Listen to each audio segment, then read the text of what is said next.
Laroie, quem vos fala é Cláudia Facini, apresentadora do podcast Exegética.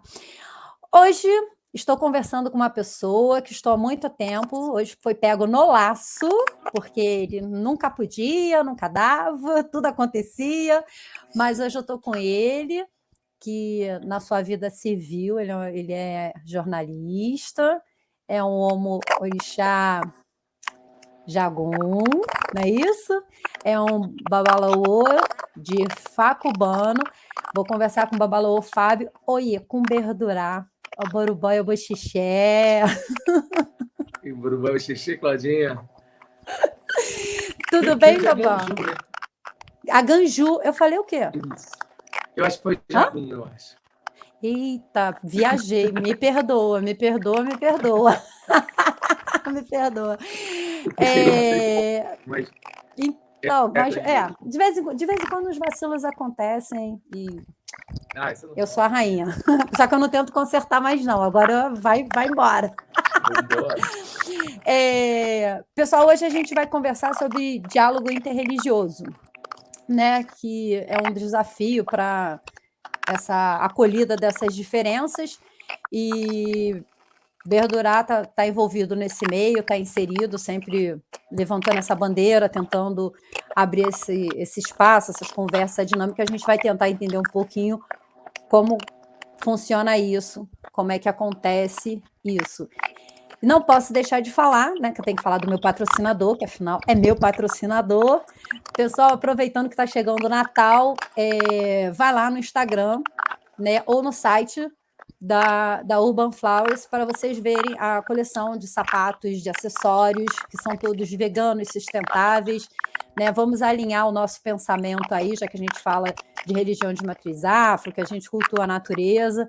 Então, vamos dar créditos àqueles que estão fazendo sua parte, né? Estão desenvolvendo economicamente outros irmãos, que eles também são de matriz afro, e que estão tirando os lixos aí, estão reciclando, estão fazendo sapatos e bolsas, acessórios de qualidade de uma forma sustentável. Então, vai lá, dá uma olhada lá, o Urban Flowers. Berdurá, vamos conversar? Vamos começar? Vamos, prazer imenso. Que bom, eu estou super feliz, estou igual pinto no lixo, crocodilo no rio, tá bom para você? A gente conseguiu isso. Poxa, foi no laço. E agradeço muito, tá? Porque você sabe que me salvou nesse finzinho de semana. Eu te agradeço a paciência, na verdade, essa correria toda aqui. Pô, aí, tá vendo? Você trabalhou bastante a minha, tá? Olha, testei bastante, né? Muito. Deixa eu te falar. Eu, particularmente, eu respeito, eu acho que é necessário a tentativa do diálogo entre as religiões. Principalmente hoje que a gente está vivendo um momento aqui no Brasil em que a intolerância, né, está de uma forma bem pesada em relação às matrizes afro.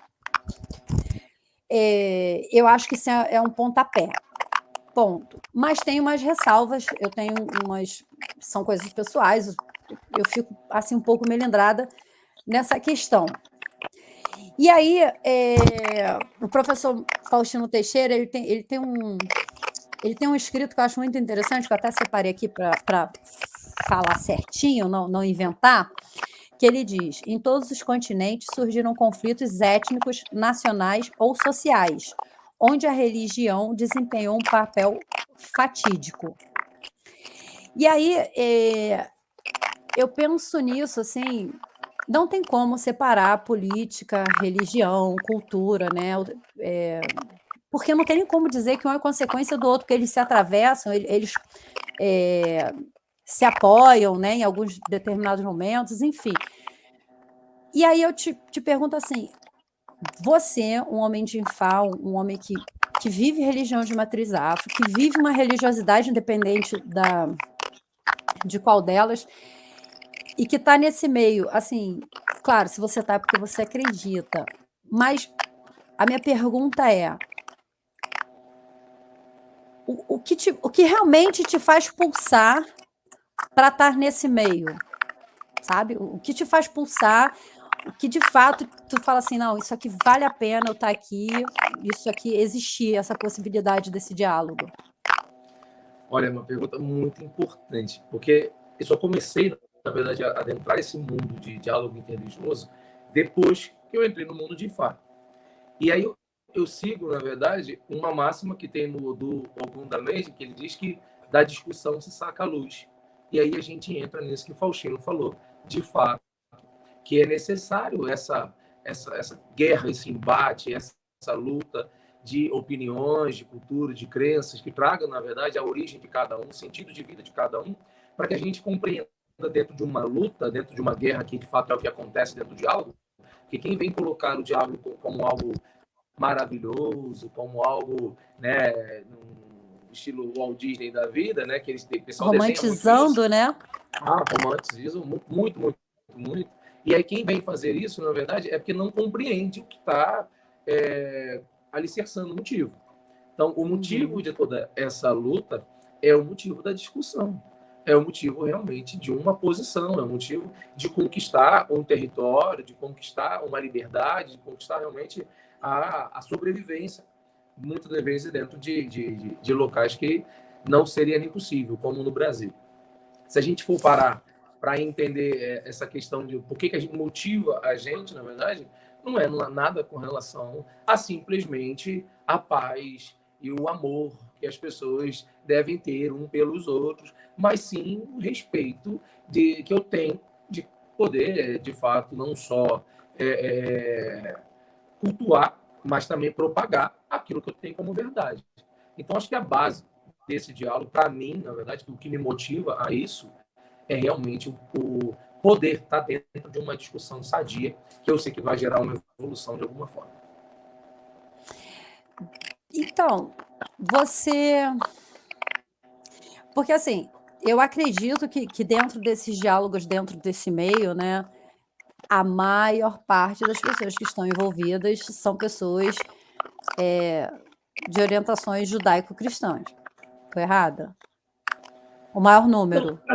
a gente tá vencendo um pouquinho nisso. Eu acho que, assim, quando você tem o poder, e eu digo Uhum. poder de forma bem respeitosa, Sim. não, né? Quando você tem, você não precisa falar, você não precisa brigar. Uhum. Por exemplo, para você entender isso, o nosso povo, ele sempre é colocado como marginal, Uhum. né? Ou seja, a margem daquilo que eles desenham que é o Sim. certo. E aí, quando a gente compreende que eu não brigo com o mendigo, eu não vou brigar com a maneira com que o mendigo atua na vida dele, eu não vou discutir, eu não vou. Ou seja, eu não vou prejudicá-lo. Porque ele é um Uhum. mendigo, ele não tem o que me oferecer. E aí, Uhum. para entender do que eles vão hoje brigar ou adentrar o mundo de um diálogo interreligioso se eles ainda possuem um poder, se eles ainda possuem, né, a supremacia dentro dessa questão. É quando isso começa a se perder que é onde encontra essa necessidade. E aí, hoje eu te digo, existem muitas outras religiões, acho que a minoria está ganhando essa religião, as religiões minoritárias, que eu odeio, né, isso, que, querendo ou não, Na é uma verdade, não são fachada para. minoritárias, elas são minorizadas, né? Só Isso, estão sendo perfeito. apequenadas. Então, é de fato isso que sofrem desde o princípio da coisa. Hoje a gente está conseguindo, na verdade, ter um número muito bacana dentro dessa luta. Então, Axé. a gente Então, consegue fazer esse trabalho aí, começar a quebrar, mexer, na verdade, com aqueles que estão acomodados com o poder, de alguma forma. axé, e que assim seja. Então, na verdade, eu ia concluir a pergunta pelo seguinte: como você colocou, né? É o pessoal que está com o poder nas mãos ainda. E aí eu acabo pensando sobre essa questão de quem está ali. Claro, a gente de matriz afro, a gente está, na verdade, também tentando um lugar ao sol, se colocar, ser ouvido, ser respeitado, né?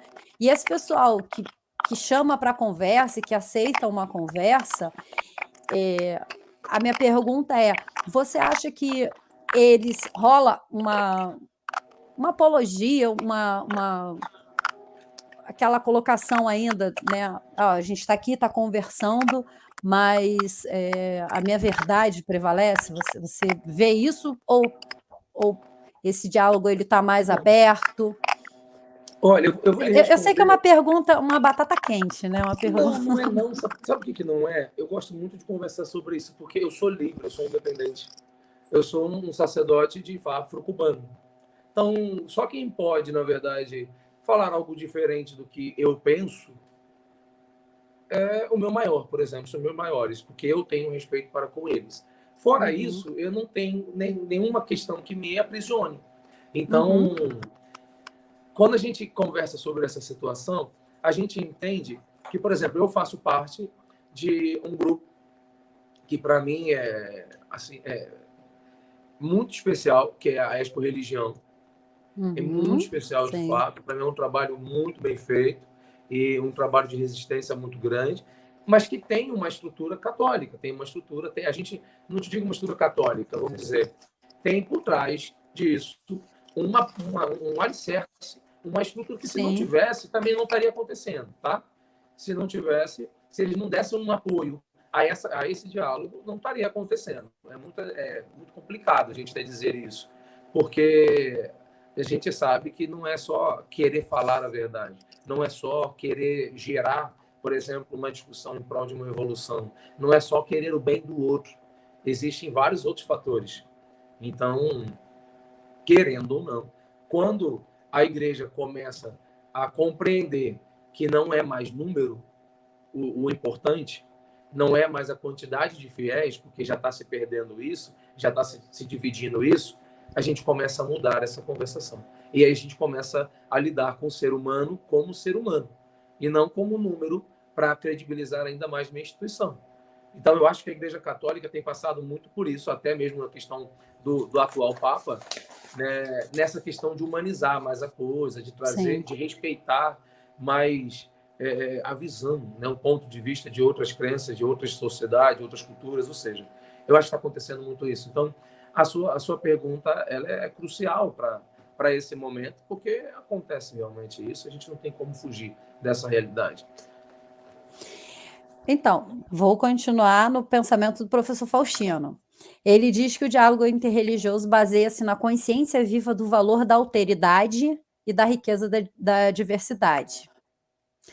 Quando eu leio isso, te juro que eu tenho muito, vem muito na minha cabeça, assim, tipo, todo mundo reunido e aquela musiquinha de fundo, assim, caminhando e cantando e seguindo a canção, que é o que vem à minha cabeça. Eu tô rindo, mas eu não tô debochando, não, tá? Eu tô rindo, mas não Não, tô debochando, sim, não. mas Aí eu digo assim, porque sempre me dá essa ideia de que vai. Cara, eu tenho uma certa coisa assim com essa palavra da alteridade. Eu acho que ela diz uma coisa, mas o falar ela parece que é algo assim, sabe? É, de nobreza, de estar acima de qualquer coisa, sabe? Uma pessoa, sim, né? E tal. E aí, ao mesmo tempo, vai falar de riqueza de diversidade. Eu falo, cara, será que realmente a galera que tá para esse papo tá sacando que tem a diversidade, que pode, elas podem se agregar, elas podem. Realmente dá para rolar isso? Ou fica naquele papo da vamos tirar uma foto aqui, todo mundo sorrindo e vamos ficar bem, sabe? O então, plano de ação que eu falo, mas a galera tá pronta para isso? eu acho que essa frase dele tá bem na questão do que a gente quer como visão. A gente quer que as pessoas compreendam, na verdade, entendam isso. A gente passa. Eu sempre digo para os meus, Claudinho, muita gente fala assim, Fábio, mas você entra em alguns. Né, para de arrumar guerra, para de arrumar problema, menino. Por quê? Porque não há necessidade. Muitas das vezes não há necessidade, Uhum. porque eu tenho meu universo, é ali que eu poderia tocar a minha vida. Só que eu sempre acho que é tudo muito pouco, sabe? Eu acho que eu devo fazer muito mais, eu devo atuar em muito mais outras questões possíveis, vamos dizer. Então, dentro dessa minha loucura de tentar, de alguma forma, colocar essa verdade como eu tenho a minha missão dentro de fato, adentra essa questão também desse diálogo, adentra essa visão de mundo onde as pessoas possam realmente se respeitar. Mas eu acho que não é através desse caminho. Realmente, eu acho que não é. Quando ele fala essa frase de austeridade e de, né, essa riqueza que é realmente a diversidade, é essa imagem que a gente quer colocar, que a gente quer realmente desenhar, para que as pessoas vejam, olha, é possível. olha, pode ser real. Não que seja real aquela imagem de fato, mas olha Uhum. quantas vezes a gente teve. O motivo dessa coisa é sempre a dor. A origem desse diálogo, o nome é muito bonito, diálogo interreligioso, mas o motivo disso é a dor. Sim. E aí, por que eu gosto desse motivo? Porque é esse motivo que constrói. É a guerra que constrói a paz, não é diferente disso. Todo mundo em paz vai se gerar o quê? Vai gerar nada, cada um vai procurar a sua rede e vai descansar. Agora, enquanto houver guerra, enquanto houver esses embates, as pessoas vão estar pensando e procurando cada vez mais o seu caminho, cada vez mais a sua oportunidade. Então, o diálogo ele vem através de uma dor. Todo mundo que vai para ali não vai porque simplesmente ama a crença do outro, ama o ponto de vista do outro, ou respeita o ponto de vista do outro. Não, tem gente que nem respeita, só sendo muito sério com você. Tem gente que olha e fala, tá bom, ok, você está querendo contar essa história para mim. Eu te falo que eu vivo situações como essa. Não participo muito dentro desse meio, mas tem outras situações. Acontece. Acontece muito, muito. Mas aí eu te digo, tem um motivo. Se a gente for pensar nesse motivo, a gente vai compreender e a gente vai entender também que é possível. Ou seja, sempre que eu te coloco, Cláudia, que eu tenho uma dor, você para de me ferir.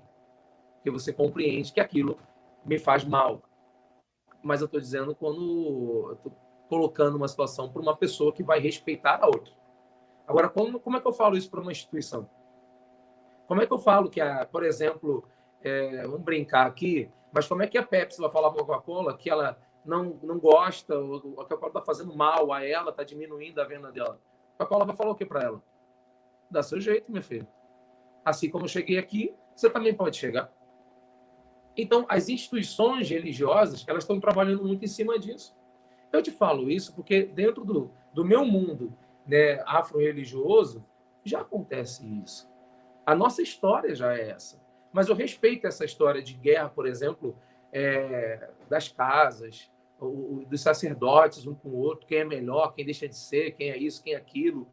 Eu acho, no fundo, Claudinha, vamos dizer que é meio loucura isso, mas no fundo isso é muito positivo.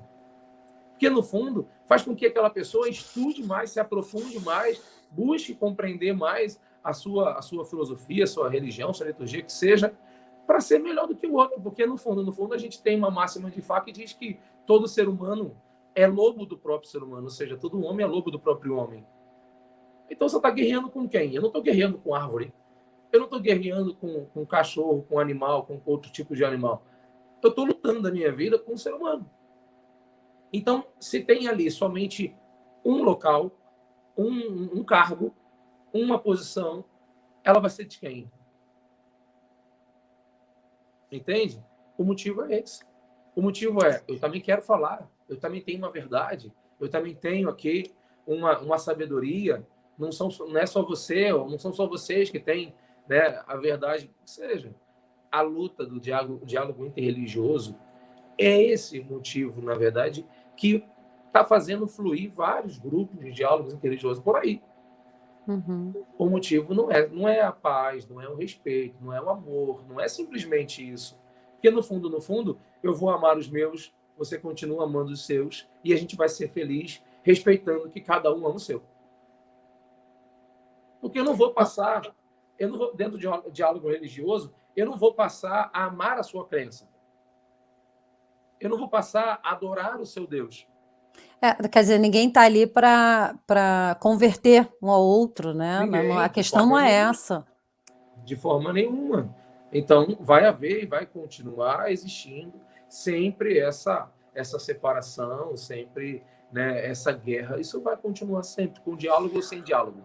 O que eu digo sempre, é muito necessário pensar nessa realidade para que a gente não viva uma expectativa e aí comece toda uma luta para lá na frente você olhar e falar, pô, mas não deu nada. Porque olha lá, olha o fulano quebrando a casa do fulano. E, na verdade, não é isso, não é para isso o motivo do diálogo religioso. Né? É complexo isso. Né?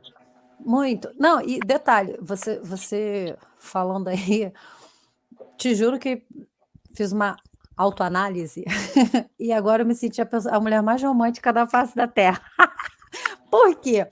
Porque você está falando de guerra e você dizendo numa visão positiva, e eu acho que tem toda a lógica, né, da guerra vai surgir algo bom. E até falando, trazendo para um olhar histórico e social do mundo, né, É as sempre isso guerras que acontece. impulsionaram muita coisa, né, Com certeza. vacinas, comidas, coisas de sobrevivência. Mas o que eu quero dizer é o seguinte, hoje eu estava aqui em casa mesmo conversando falando no meu tomzinho nada meigo, que, porra, eu fui estudar pela dor, eu não fui pelo incentivo. Eu não vim parar na ciência da religião por incentivo, eu vim pela dor, pela raiva, no ódio, sabe? Tipo, eu preciso de respostas, ninguém tá me dando, peraí. E aí, quer dizer, e eu pensando, aí eu falei, porra, por que que não foi da forma, igual que se fala na religião, a pessoa chega pela dor, não chega pelo amor, aquelas paradas assim. E aí agora você me falando disso, eu falei, cara, eu sou muito romântica então, porque eu estava me questionando por que que eu não vim pelo incentivo, pelo amor, sabe aquela paradinha assim, ai que lindo, vou lá estudar, tal, tal, tal. É, mas E de repente eu surgi disso aí. por que que eu te falo do motivo? Porque, e ainda vou te colocar aqui uma dor que eu tenho dentro de Ifá. A filosofia de Ifá, ela é muito dura para a realidade brasileira, por exemplo. Ela é muito dura, ela é Uhum, muito cruel, porque a gente dentro de Fá, a gente vai seguir tentar, vou colocar isso melhor, a gente vai tentar seguir um direcionamento racional, né? Porque digo tentar, porque nós somos seres humanos. Eu brinco que a gente tem uma cabeça desse tamanho e tem um corpo desse. Por que isso, né? Porque o corpo é emoção, o corpo é prazer. E a cabeça, para pensar, ela é tão pequenininha. Então, a gente nunca vai buscar o racional. A gente nunca vai buscar o lado lógico da coisa. Então fica muito difícil quando a gente fala esse tipo de coisa, e eu estou até me arriscando aqui em falar com você, porque vão vir outros românticos como você dizer, ah, que é isso? Então o mundo não presta, ah, então, ou seja, é tudo uma guerra, é tudo... Só que a guerra que eu coloco aqui, por exemplo, não é uma guerra entre países, uma guerra entre... Não, eu digo a guerra da dor mesmo, é a sim, dor tem pessoal. lógica o que você está falando, é o conflito na verdade, né, é porque É, guerra soa exatamente. uma parada assim pesada Agora, quando agora você imagina, por que que a gente, quando vai entrar numa faculdade, a gente começa uma turma com 50 e termina com 10? nossa, verdade. Por que isso? Porque as pessoas que foram buscar ali, elas estavam entrando por um prazer. Elas estavam buscando um sonho, na verdade, pautado em algo que não tinha nada a ver com o destino delas. Não tinha nada a ver com a realidade delas. E elas estavam, por exemplo, eu vou fazer medicina porque ganha muito. Ou eu vou É. fazer, ou seja, eu vou fazer engenharia porque engenharia tem que dar um, né? E, na verdade, aquela pessoa faria administração e seria grande dentro da sua função, Uhum. por exemplo. E aí ela dentro do mundo, quando ela começa a enxergar a realidade, aquele amor vai diminuindo, diminuindo, diminuindo, porque na verdade nunca foi, sempre foi causado por uma análise circunstancial, e aí você se perde no caminho. Então, é muito difícil a gente falar sobre esse tipo de diálogo dentro de Ifá, porque é muito cruel, chega a ser muito cruel diante a mentalidade que o povo tem, né, de ser feliz, de viver sobre um prazer, sobre a gente nasceu para ser feliz. E aí chega Ifá e fala, eu nasci para morrer. Se você vai ser feliz, ok, tomara que você dure muito. Mas eu nasci para morrer. Então, já que eu nasci para morrer, eu tenho que pensar em tudo a ponto de alargar cada vez mais a minha vida. Ou seja, eu tenho que fazer aquilo que eu não quero fazer, porque tudo que eu quero fazer me leva à morte. Então, quando eu busco adentrar um mundo como esse, de diálogo interreligioso, com o amor, com o coração, Uhum. eu vou ser mais um ingênuo ali, participando de ações políticas dos outros, elevação da imagem dos outros, elevação da imagem institucional, ou seja, eu vou estar trabalhando em cima de um holofote que não cai de ser meu. Então, por isso que eu tenho que chegar ali e falar, não, peraí, como eu já pedi várias reparações, assim, de forma muito respeitosa, já tive várias questões com padres, com pastores, que falavam, porque é isso que eu... Não, peraí, primeiro se retrata aqui, primeiro respeita aqui, olha a sua história aqui, olha o que seu povo fez aqui, para depois a gente começar essa conversa aqui.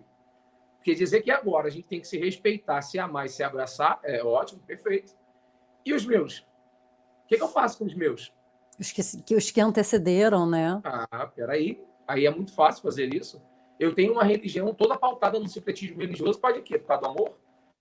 Porque a imagem católica de vocês é bonitinha, os meus santos também são bonitos. Eu poderia estar com eles Sim. até hoje. Então vamos reparar isso? Vamos conversar sobre isso? Mas olha só, não é somente a questão católica, nem a questão protestante, ou que seja. Não é somente essas religiões. A gente tem esses problemas, volto a te dizer, dentro das outras religiões menores, que o candomblé desvaloriza a Umbanda, que a Umbanda diz que o candomblé é muito isso, aquilo, e aí o Ifá hoje chega, né, É trazendo... chamado de modinha, como se... modinho. Ou seja, isso é relação humana, isso não vai mudar nunca.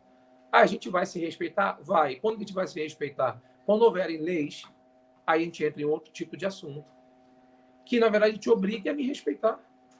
Porque na verdade não vai ser no seu querer.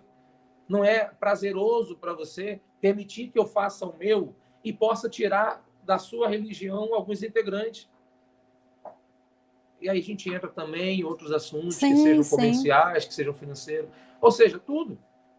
Então tem muitas questões dentro de um diálogo, vamos dizer assim, né? Dentro de uma Então, motivação dessa. é até sobre isso que eu ia eu também entrar, né, te perguntar algumas coisas, que, por exemplo, quando a gente vai estudar um pouco de Jung, né, ele vai falar da diversidade dos pensamentos aos direitos humanos, e ele diz da defesa dos movimentos sociais, étnicos, feministas, LGBTQIA+, e tal. E aí, porque eu fico me perguntando o seguinte: o diálogo interreligioso, pelo menos, quando eu fiz a matéria lá na faculdade, ficava muito no âmbito dessa parada, né? Nossa, porque é lindo, porque a gente vai conversar, uma religião, como você está colocando, uma respeitar a outra, né? Porque eu também creio que quando você entra no papo da reparação, isso, isso é embate, isso ninguém está afim de conversar. É aquilo, vamos sair bem na foto, mas a gente não precisa dizer por que, que a gente está fazendo esse movimento. Porque se a gente for falar sobre isso, vamos falar da reparação. Porque todo mundo quer, né, quer ser herdeiro, mas ninguém quer dizer que veio lá do latifúndio, né, que herdou aquilo às custas do sangue de muita gente, né? Mas não é esse o papo. E aí, quando a gente vai para o diálogo interreligioso, eu fico me perguntando, as pautas são só realmente essas né, olha, eu te respeito e me respeita, porque acho que como você está enfatizando o tempo todo que são relações humanas, não só entre as religiões, mas também dentro de cada uma delas, como é que ficam essas pautas dentro do diálogo religioso, nessa questão, né, do feminismo, do LGBTQIA+, das questões sociais, étnicas e tal. Isso se conversa até onde vai isso? Ou realmente é só aquela questão do vamos nos entender aqui para que um respeite o outro e a gente não vá lá e quebra a imagem daquela igreja ou toque fogo naquele barracão? É muito importante isso, na verdade, porque eu vou te falar, eu faço parte de poucos grupos.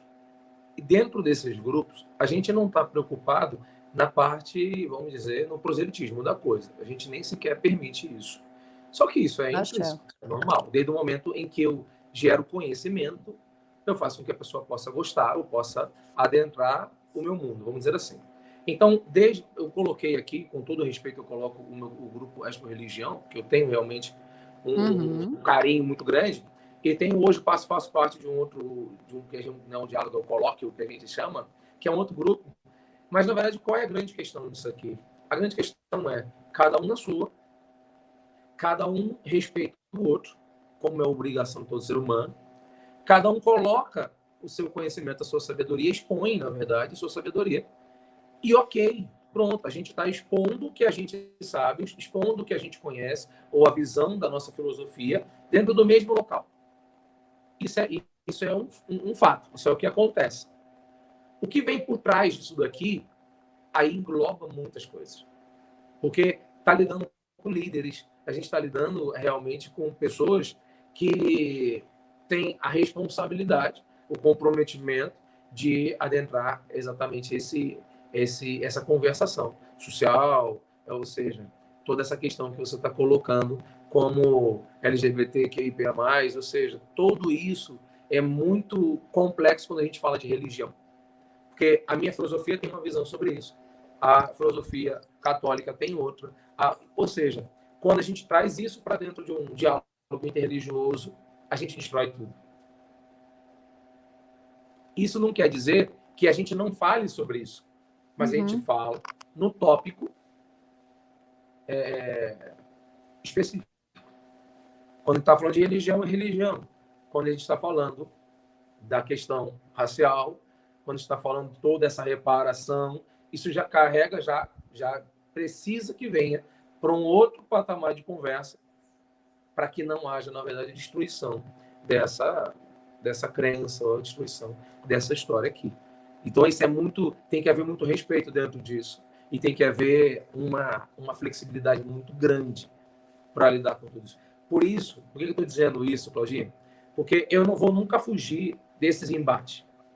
Mas se também cria-se um embate como esse, não é possível uma conversação sobre religião.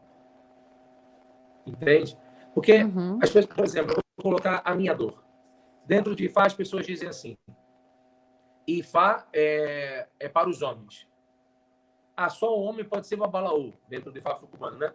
Só o homem pode ser babalaô, a mulher não pode. As pessoas não sabem por que dizem isso. As pessoas não sabem o motivo disso.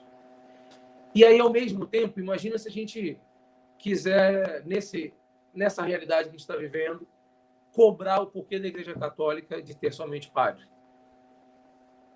Acabou, não tem como atuar, né, com aquela religião diante desse tipo de pensamento.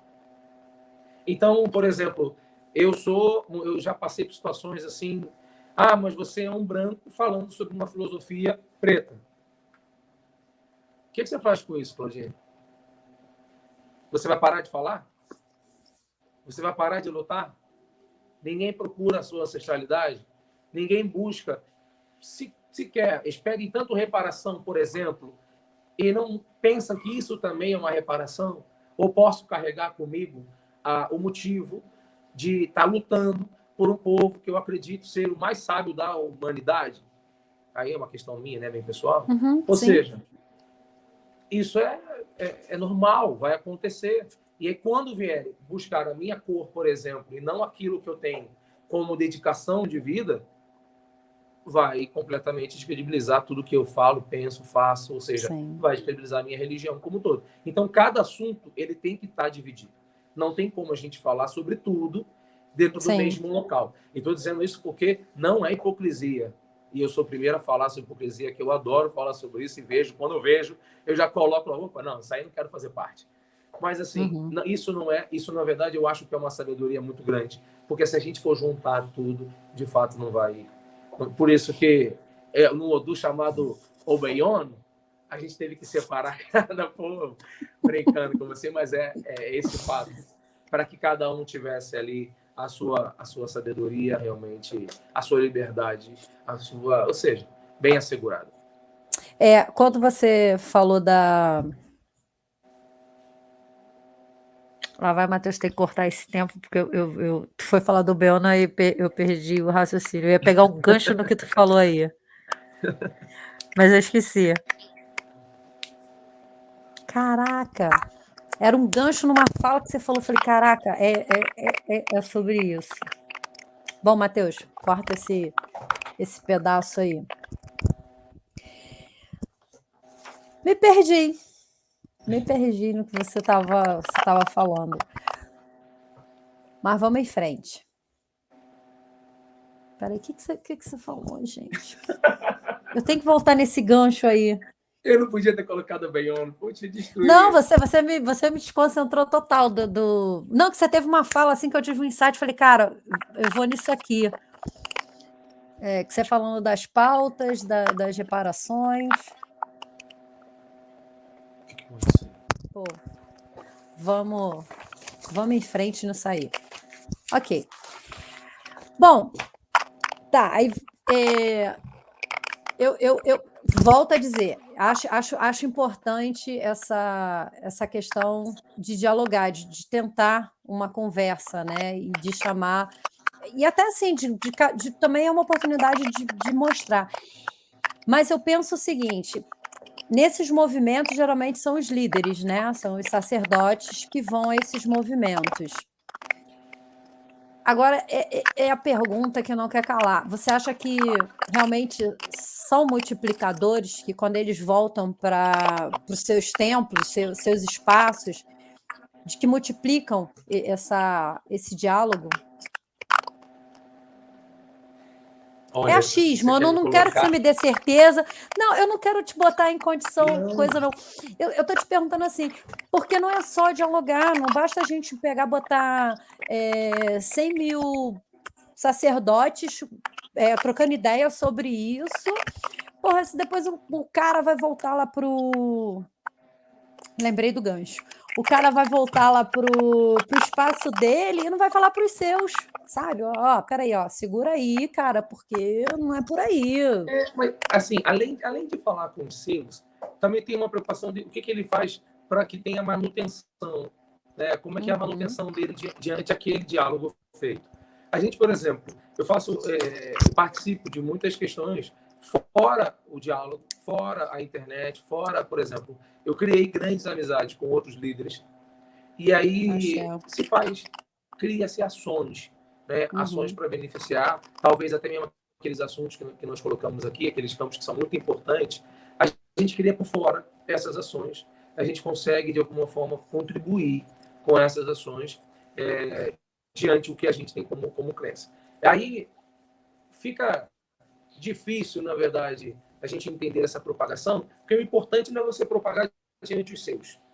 O importante é você manter aquela imagem de que você respeita o outro e entende o motivo do outro. Porque quando você entende o motivo do outro, você começa a respeitá-lo, acredito eu, né?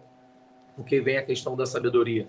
Quando você compreende algo, você sai da ignorância e aí você não vai mais julgá-lo de nenhuma outra forma, ou seja, porque você já conhece o motivo. Então, o importante é isso. Então, eu vejo, dentro dos grupos que eu participo, eu vejo muito essa preocupação, né? uhum. Como é que a gente mantém essa imagem, que é aquela tal imagem que o Faustino colocou, que seria tão linda, ou seja, que é o que a gente realmente precisa colocar. E também tem uma questão aí muito sábia quando a gente fala da propagação de uma boa imagem, porque a gente entende aí que a internet não propaga boas imagens, né? E a gente precisa trabalhar em cima disso também. Isso é uma questão de você se adaptar, né? Não tem como a gente fugir disso.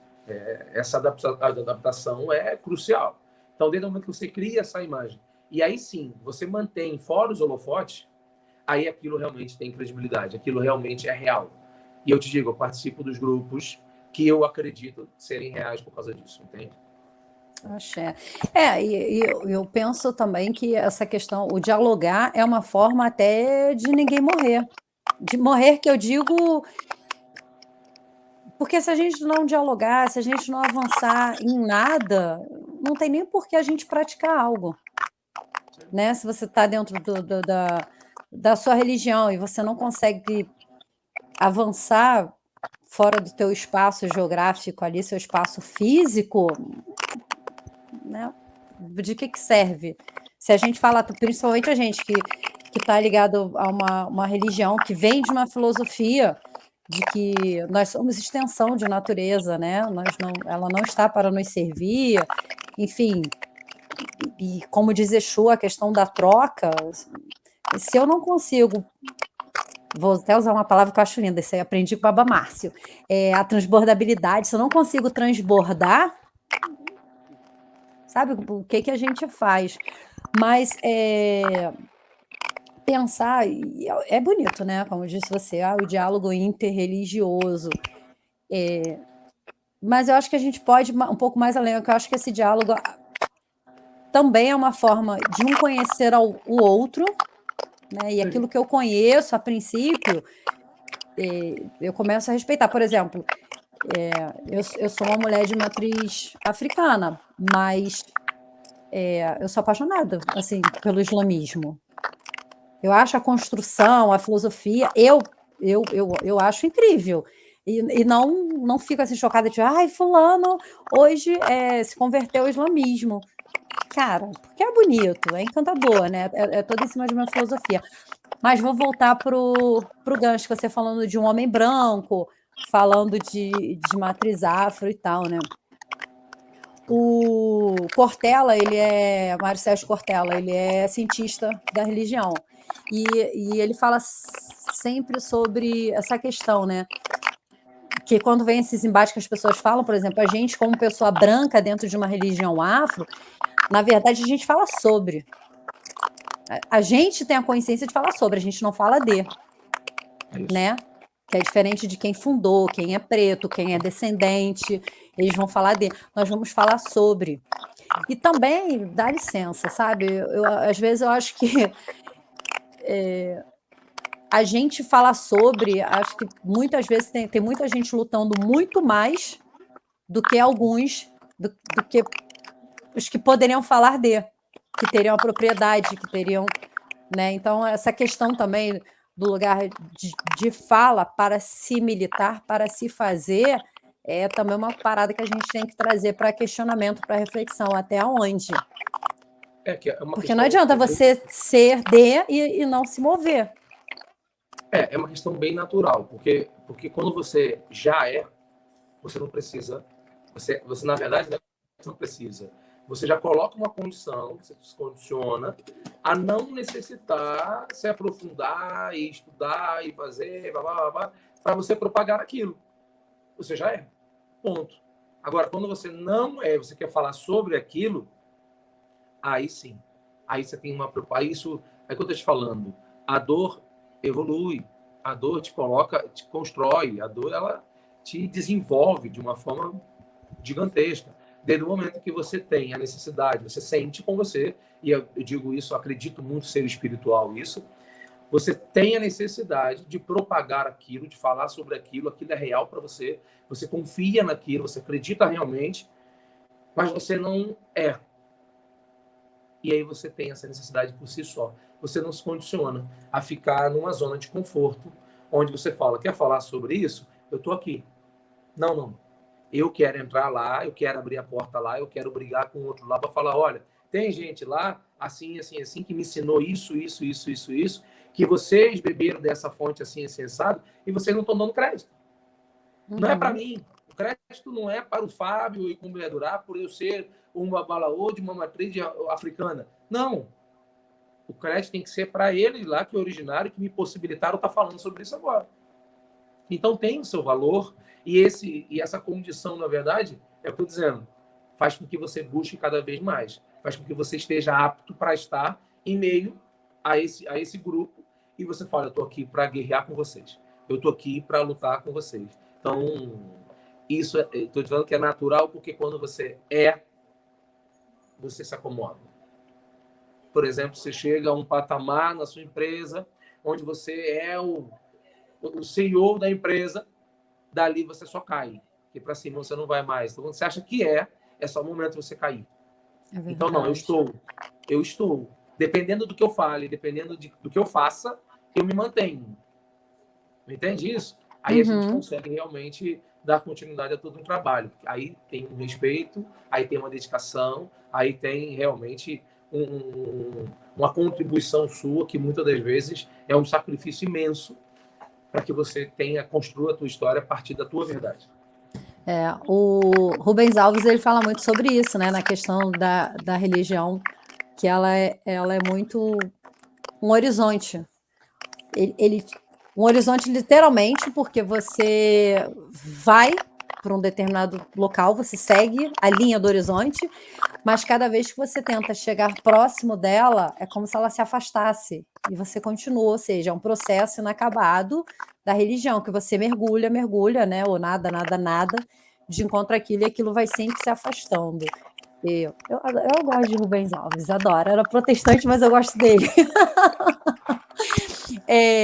A compreensão não tá no nosso controle, não está no nosso alcance. A gente vai estudar, buscar. E tem alguma coisa que está no nosso controle, a gente só se engana com isso. É isso. Isso que é importante. A religião, assim como a vida. Você vai buscar ser o mais certinho, mais isso, mais aquilo. Você não bebe o refrigerante, você não faz assim. Você pode buscar ser o mais correto diante do que você tem de conhecimento. Vai vir uma doença e vai te matar. Ah, surgiu da onde? Ah, não sei. É lá de uma herança, de um tataravô, que não sei o quê. É só desculpa para morrer. Porque a morte é só uma desculpa. E a religião é a mesma coisa. Você vai lutar. Ela vai se manter. Você vai embora. É verdade. Então, isso é bem bacana, esse pensamento. Não, eu concordo com você. Eu concordo. Eu tô pensando um pouco lá na frente, assim, quem vai ouvir esse podcast, e de repente vai pensar, cara, o cara é muito tiro, porrada e bomba. A gente é muito Mas louco. engraçado, você é tiro, porrada e bomba, mas você tem um falar aveludado, Claudinha, saca? eu vou te falar, eu acho, eu vou te falar, eu não tenho certeza disso. Eu acho, na verdade, que eu comecei lá na igreja evangélica, porque eu adorava a parte musical, e aí fui participar dos coros, né, do coral, aquela coisa toda. Eu entendo a motivação né, da igreja evangélica, e aí depois eu comecei, na relação humana, eu desisti, eu saí. E aí eu fui para a Umbanda. Aí, nesse meio de ir a Umbanda e tudo mais, não, o espiritismo é mais tranquilo. Então, vamos buscar o espiritismo, vamos estudar um pouquinho. E aí eu comecei a estudar. E aí me deparei com algumas coisas O de Allan espiritismo, Kardec. você está falando Kardec. O espiritismo, de fato, né? Eu não gosto de botar muito kardecismo, as pessoas têm Sim, muito essa sim, questão. sim. Mas foi só E para aí, me achar. aí eu fui estudar a questão, o livro dos espíritos, aquela questão toda Sim. básica, e fui para Allan Kardec. E aí, no básico também de Allan Kardec, eu já criei já uma versão. Eu falei, não dá. Eu não quero compreender o que está no céu. Isso não me importa. Eu tenho alguns anos aqui. Eu tenho que viver aqui. Eu não tenho direito de desistir dessa vida. Já que eu não tenho direito de desistir dessa vida, eu acho que essa vida tem muito a me oferecer e eu tenho muito conhecimento a adquirir. Então, eu falei o seguinte, eu vou deixar esse negócio de lado. Aí falou muito de... E lá no início, bem básico, nosso lar, fala sobre ônibus espacial, leva daqui, colônia e tudo mais. Pá. Eu falei, não, deixa isso para quem quer saber disso. Eu não quero saber disso. E aí continuei. Eu fui. Minha avó tem uma casa de. Eu falecida avó, tem uma casa de santo, tinha uma casa de santo. E aí eu fui suspenso dentro da casa de santo. Como Ogã, né? Aí fui suspenso e tudo mais. E aí o candomblé também era muito difícil. O que minha família fez? Então vamos para Umbanda. Eu já tinha meus padrinhos com um centro de Umbanda e tudo mais. Eu fui para Umbanda e me apaixonei. Eu digo mesmo que eu sou babalaú, mas eu sou apaixonado pela Umbanda. E aí fiquei na Umbanda. 3 anos depois, eu não tive como correr.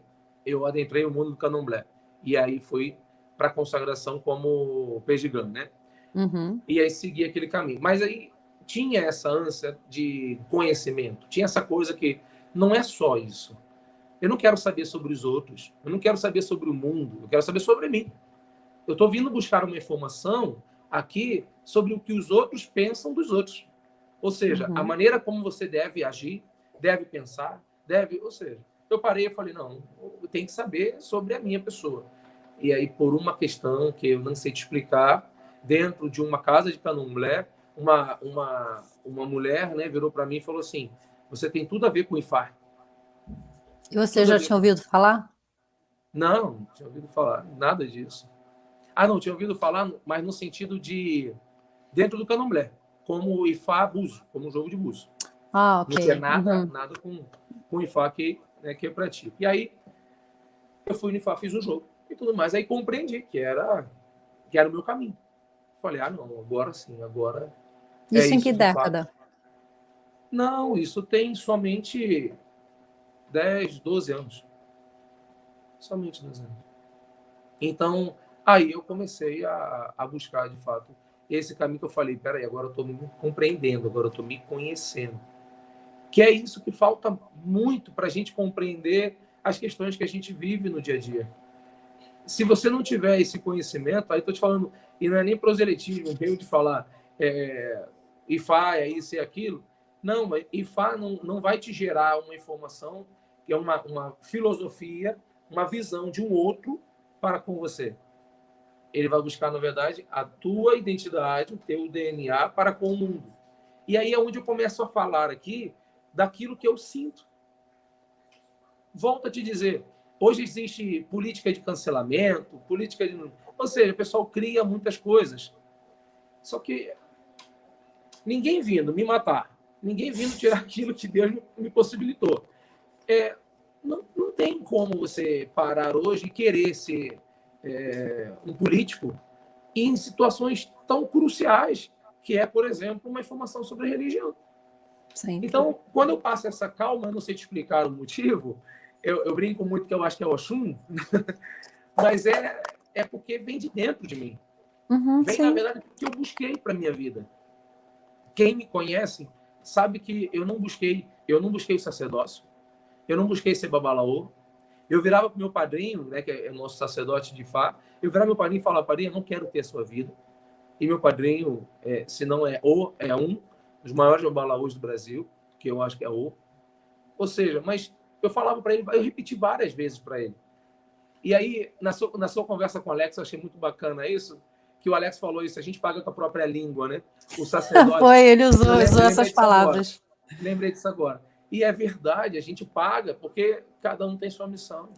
Então, se eu falo e você recebe isso, e falo da minha forma, e você recebe isso com carinho, como você diz que é uma imagem tranquila minha, é porque, na verdade, é minha verdade.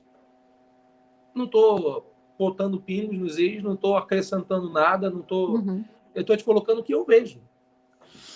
Então, é porque você tem domínio, você tem, a palavra certa é autoridade no assunto. Não, domínio sobre o assunto e... Ai, acabei de falar. Autoridade. E aí, quando existe a autoridade sobre o assunto, você não impõe.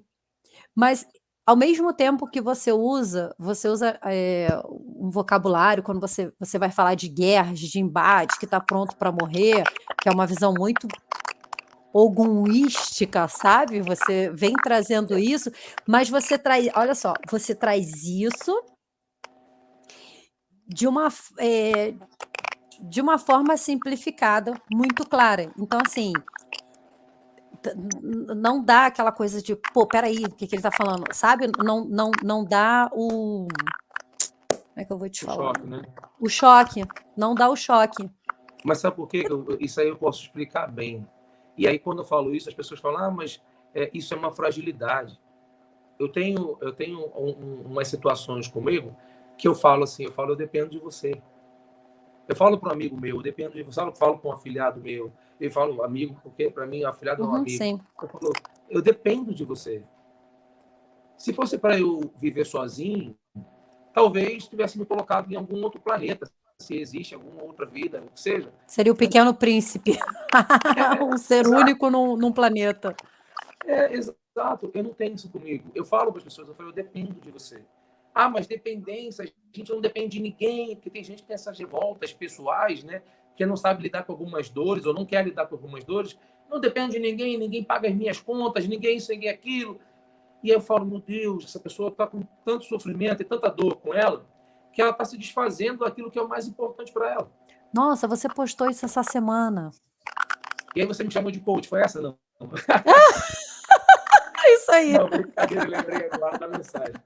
Mas, assim, é o que realmente eu acredito. E aí eu sofro muito com isso, tá? Não vou te falar que é fácil, porque não é. Eu entro em umas furadas, assim, muito grandes. Quem é sacerdote sabe disso. Eu crio expectativa. Ah, mas você tem a informação de IFA. Mas eu volto a dizer, eu sou um ser humano. E eu me valho muito disso. Eu sou um ser humano. Eu vou errar? Vou errar. Vou colocar palavras que podem ser indesejadas em determinado momento? Vou. E vou pedir desculpa várias vezes. Não tem problema nenhum com isso. Porque eu não quero estar mal com ninguém. Mas eu não faço a política para estar bem. Eu acho que isso tem que ser natural. Você primeiro vai se respeitar, né? Você vai estar bem consigo, né? É isso. E acho que é uma questão bem natural. E aí acho que essa questão, essa colocação sua é muito importante. Luto muito por isso. Essa questão do amor próprio. É a base nossa de IFA. Se eu não tenho como te oferecer. Então, se eu te dou aquilo que eu tenho, a pedir eu me quedo, né? Ou seja, eu fico, viro pedinte. Então, eu não posso te oferecer aquilo que é meu, que é para mim. Eu te ofereço aquilo que eu coloquei, que eu acrescentei, e aí eu te gero.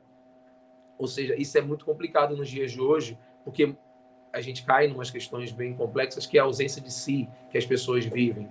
Dependente do outro, que aí entra no outro contexto dessa dependência, mas aí não tem você, não tem um amor próprio. Você ainda não se valoriza a ponto de você falar, não, isso eu não quero, não, isso eu não posso, até aí eu não posso. E assim vai. Estou dizendo tudo isso, Claudinha, porque isso é o meu motivo de estar dentro de um diálogo interreligioso. Não era religião, não propago a minha religião dentro desse diálogo, não estou preocupado se a minha religião vai ganhar, né, adeptos, não estou preocupado mesmo, de verdade, quem me conhece sabe. Os babalaos ficam brincando comigo, falando, é o coração puro, ele é o coração puro. Por que coração puro? Porque eu não estou dentro dessa política, eu não quero fazer parte dessa história, eu não quero ser o babalaô mais conhecido da face da terra, o babalaô com mais afilhado da face da terra. Cada um tem sua missão, minha missão não é essa. A minha missão, como o Ecum Berdurá, que é esse nome que está aqui, que as pessoas me conhecem, é tirar as pessoas do desespero. E aí, para isso, eu tive que sair do meu. Quando eu adentrei o mundo de Ifá, eu larguei tudo, larguei, tipo assim, eu foquei em Ifá para eu sair do meu desespero. Quando eu comecei a entender um pouquinho, que eu nunca saio e nunca vou sair, né, que é meu, mas quando eu entendi um pouquinho, eu comecei a compreender que a questão é só essa. Então, fazer as pessoas acordarem, fazer as pessoas pensarem, quando eu faço tudo que eu faço e falo da maneira como eu falo, é pelo bem das pessoas. É porque eu quero propagar algo que é positivo para mim, eu quero gerar o que é bom para mim, para as pessoas. Então, fazer as pessoas entenderem que esse diálogo não é uma fantasia, ele não é simplesmente uma política, ele tem um motivo de estar acontecendo. Eu valorizo o diálogo. Na verdade, ele tem vários motivos, né? Vários motivos, vários motivos. E eu valorizo esse diálogo, tanto que eu faço parte, senão eu não colocaria bem mais dentro disso. Mas também eu digo, não criem expectativas naquilo que ele não é capaz de oferecer. Então, ele não está ali para transformar o mundo em conto de fadas. Ele não está ali para fazer eu abraçar um pastor e dizer, nós nos amamos, porque ele é um pastor. Não. Eu digo, eu gosto muito de um pastor que eu conheci há pouco tempo, que é o Ismael, que faz parte de um grupo desses. Ou seja, mas porque a mente dele, a abertura do sentimento dele, o coração dele, quando ele fala comigo, ele fala desapegado, ele desprende completamente daquela moldura ali, né, daquele formato que o evangélico tem que lidar e tudo mais. E eu gosto dele porque é ele. Eu não gosto dele porque ele é pastor. Entende? Não tem como. As pessoas não podem gostar de mim que eu sou babalaô. Pelo contrário. Eu tenho que ser o Fábio. As pessoas têm que conhecer o Fábio. Se gostarem do Fábio, aí vão entender o motivo para ser babalaô. Entende? Então, o diálogo religioso, eu estou ali, não é pela instituição, até porque eu não represento o Ifá, eu represento o meu sacerdócio dentro de Ifá. Não tô aqui. Ifá é muito grande para representar Ifá, e quem sou eu para representar Ifá como um todo? Então, assim, é o Fábio falando ali, assim como eu acredito que é o pastor, que Ismael, nesse caso, para dar o nome, que é a Kunti, que é uma mãezona para mim, que é Hare Krishna, assim, virou hoje, se tornou uma grande amiga minha, a mãezona de verdade. É assim, a gente está ali por pessoas. E a gente tá para fazer com que pessoas amem pessoas, independente da escolha, independente de qualquer opção que esse ser humano tenha escolhido. Berdurá, a gente está chegando assim na reta final, mas eu ainda vou te fazer uma pergunta. Você estava falando sobre questão de amor próprio, de doar e tal. A espiritualidade, a religião e tal, tem uma lógica muito diferente da lógica racional, da lógica que vai da diretriz da nossa vida no dia a dia, né? São lógicas diferentes, não dá para a gente até tenta casar, né, as razões, emoções, o espírito para tentar chegar, mas são lógicas diferentes. E aí, falando assim, fisicamente, né? A gente usa um termo. E candomblé, pelo menos, também fala muito sobre isso. A gente sempre fala assim: a gente dá o que tem.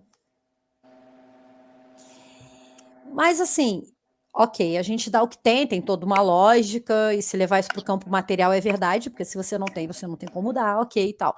Só que quando a gente está falando de religião, a religião ela envolve muito mais sentimento, emoção, e isso não é palpável, isso não é visível, né? E aí, você acha que cabe realmente essa questão do a gente dá o que tem no campo espiritual? Ou às vezes, vamos supor, sei lá, eu tô numa pegada, eu tô muito na bad, não sei o quê, e de repente, tipo, preciso de ajuda, você chega para mim, Cláudia, isso, e aí, de repente, eu percebo assim, tipo, porra, eu tô na bad, mas ele tá muito pior do que eu. E aí me starta, como diz você, gero, você usou, eu adorei você falar isso, eu gero para poder suprir. Então, minha pergunta é, você acha que realmente, no campo espiritual e tal, a gente só dá o que tem ou a gente consegue gerar para dar e, de repente, a gente passa a ter também?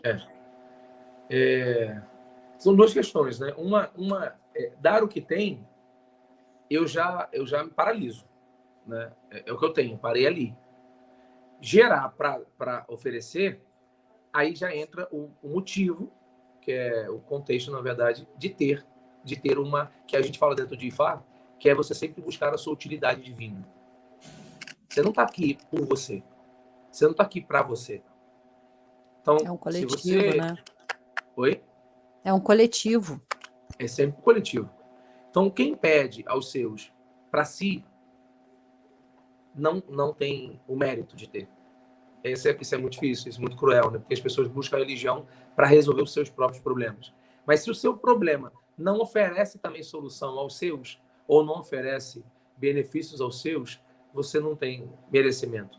Porque existe essa questão da utilidade. Então, quando diz que tem que ter para oferecer, dentro desse contexto, como é que eu vou dizer que os sacerdotes do candomblé, os antigos sacerdotes do candomblé, por exemplo, podem te oferecer amor? Se eles vieram de uma história difícil, Cruel. se eles passaram por processos mais difíceis ainda, se eles criaram sentimento, eu digo gerou sentimento pelos filhos que colocaram no mundo, isso não digo espiritual, depois sofreram decepções, frustrações, aí você fala assim, tá generalizando. São todos. Quem conhece o candomblé sabe que são todos. Se há um pai de santo hoje que fala, não, nunca passei isso com um filho de santo meu, uma decepção, você nunca Sim, foi se pai de fala santo. muito da ingratidão, né? Assim, É, eu iniciei e tal, é. e Ou sofri seja, você ingratidão. fala que não teve isso, você nunca foi pai de santo. Mas qual o motivo disso? Não é que você não tenha sabedoria para lidar, não é que você não tenha. Não, é que você tem sentimento para oferecer. Então, quando você fala realmente desse amor, desse sentimento, dessa questão que os nossos sacerdotes geram, isso vem da sua utilidade divina. Os sacerdotes de candomblé, eles precisam amar os seus filhos. Porque eles geram um renascimento. Eles geram uma nova oportunidade, uma nova possibilidade de vida. Então, se ele for racional, como é o babalaô, ele não vai cumprir o papel dele. Já o babalaô, dentro dessa visão de dar, ter para oferecer, é completamente intelectual. Porque o babalaô ele não gera sentimento, o babalaô ele não gera amor, o babalaô ele não gera apego. O babalaô tem que gerar intelecto, tem que gerar conhecimento, sabedoria. A pessoa, quando chega até Ifá, ela não chega para ser abraçada. No orixá, ela precisa ser abraçada, porque é o orixá que abraça. Ifá, não. Ifá, ela vai mexer diretamente com o intelecto daquela pessoa. Então, tem que gerar para ela simplesmente o lado racional. Acho que por isso que, muitas das vezes, pareço muito grosso em algumas questões, algumas colocações, porque, na verdade, é essa a minha função. Se eu fosse para gerar uma imagem, eu seria monge. Se eu fosse para gerar, eu seria qualquer assim. E não estou desmerecendo, não. Mas é a Sim, sim, funcionalidade sim. deles. É a funcionalidade deles. Cada um tem sua função dentro daquilo que veio para cumprir. O Então, mundo é uma triagem, né? São pessoas com necessidades diferentes e vai ter alguém, exato, tipo o sapato exato. velho que cabe naquele pé, né? Exato, com certeza. Por isso que eu te afirmo que precisa ter para oferecer. De fato. A gente só dá o que tem. Então, se eu tenho amor, eu vou Mas você gerar amor consegue gerar. independente do que você me gere. Eu vou te gerar amor independente do que você faça comigo. Só que dentro do que não é nosso, do que não está no nosso controle, isso vai fluindo. Então, se eu tenho a missão de ser um sacerdote, eu vou continuar, na verdade, fluindo dentro de mim a possibilidade de te gerar. Intelecto, não. Porque intelecto, na parte de fight, não acontece isso. Mas na parte de sentimento, de emoção, que é a parte ligada aos orixás, que é a parte de que domina todo o nosso corpo, isso sim. Isso é uma coisa natural para a gente, dentro da nossa concepção. É possível você gerar isso de uma forma fora do teu controle, ou seja, de uma maneira espiritual. Então, só uma colocação. Não, você não é grosso. Você coloca as regras de uma forma clara. Que bom Porque saber disso. não, assim, não tô fazendo média, porque eu tô aqui conversando com você, não. Porque, assim, qualquer relação espiritual, amorosa, profissional e tal, né, elas se baseiam, as relações, elas se baseiam muito no contrato tácito, né? Não tem uma regra clara, não tá ali escrito, não tá num papel e tal. E principalmente no campo da religião, como vai vir por esse lado e as coisas não são bem colocadas, lá na frente vem os conflitos, ok, né? E vamos em frente ou não. Mas você coloca as regras assim muito claramente, tipo assim, sabe? Me ama ou me deixe, tipo Belfort Roxo, me ama ou me deixe, sabe? A questão é essa, é por aqui, vamos ser assim. Então, assim, mas volto a dizer, o seu tom de voz não é de imposição. É tipo assim, aqui é a regra, sabe? Se der, a gente vai Eu até fluir. peço, na verdade, é a minha função. Se você, Claudinha, se você me amar como Fábio, digo amar com todo respeito, né? Se gostar do Fábio, e eu, na verdade, fizer do nosso relacionamento, da nossa amizade, essa base, né, do sentimento que um tem pelo outro, amanhã eu vou falar, Cláudio, você está errado. Você está errado, porque teu Odu diz isso, está querendo atuar assim, assim, assado, você, isso, aquilo. Isso aqui não é um coach, é um mentor, sabe? É aquela coisa. Você agarrou nisso. Eu acho que é isso. Não, você falou do coach, eu pensei muito sobre essa Mas só situação. porque eu falei para te perturbar, né? Não, mas é muito válido, muito mais nos dias de hoje. E sou sincero para você, é um elogio, tá? Eu vejo como elogio. O coach é um treinador, de alguma forma, mas Sim. que faz você gerar as suas próprias respostas. Já o mentor, não. O mentor ele te oferece a resposta porque ele sabe o que é melhor para ti. Então, a função do babalaô, ela é uma função de mentoria. Ela é uma função de... Claro, só um exemplo, não é claro, mas você não acha que é melhor seguir assim, assim, acessado? Porque um dia eu segui assim, Orumna diz assim pra gente, né? Um dia eu fiz assim, assim, assim, e o resultado foi esse. Se você fizer esse, vai dar certo. E aí você vai lá e faz e dá certo. E aí você começa a constatar. Por isso que Ifá não tem fé. Eu tenho uma fé em Orúmila, eu tenho uma fé. Eu acho isso muito bacana. Isso está ligado ao mundo dos orixás. Isso é importante, porque quando se lida com o orixá tem que ter isso. Mas Ifá é essa constatação. Então, a maneira como eu falo, como eu atuo, é sempre buscando fazer com que a pessoa entenda que a minha função é essa. Eu não posso mudar a minha maneira de atuar para ter mais pessoas, ou mais amigos, ou mais isso, aquilo, e simplesmente deixar de cumprir com o meu papel. Sabe que eu conversaria com você muito mais tempo, né? Porque a gente está Eu acho que gravando eu em 1 hora e 9 minutos, mas a gente já está há muito mais tempo que isso. Espero que você não me dê um chá de cadeira e que a gente consiga em breve gravar mais um outro episódio falando sobre IFA especificamente, que a gente tem muita coisa aí para mostrar sobre IFA. Quero muito conversar com você sobre isso, conversar mais especificamente sobre os provérbios e tal, até porque eu agora estou estudando filosofia africana, então eu estou Olha, aí eu estou pegando agora nessa parte dos perfeito. provérbios, entendeu? Então, para a gente falar um pouco disso de uma outra vez, e quero, de coração partido, sem brincadeira, sem sacanagem, falando muito sério, que você faça as considerações finais.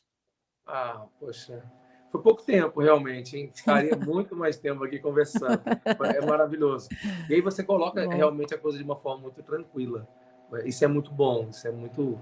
Se sentir assim. Pô, eu sempre acho que eu jogo batata quente, eu sempre me preparo para deixar os outros no tiro, porrada e Ah, bomba. não, que nada, que nada. Assim, algumas questões são bem difíceis porque as pessoas não querem ouvir, né? Então é Uhum. difícil de falar. Mas eu te agradeço demais, demais. Foi maravilhoso.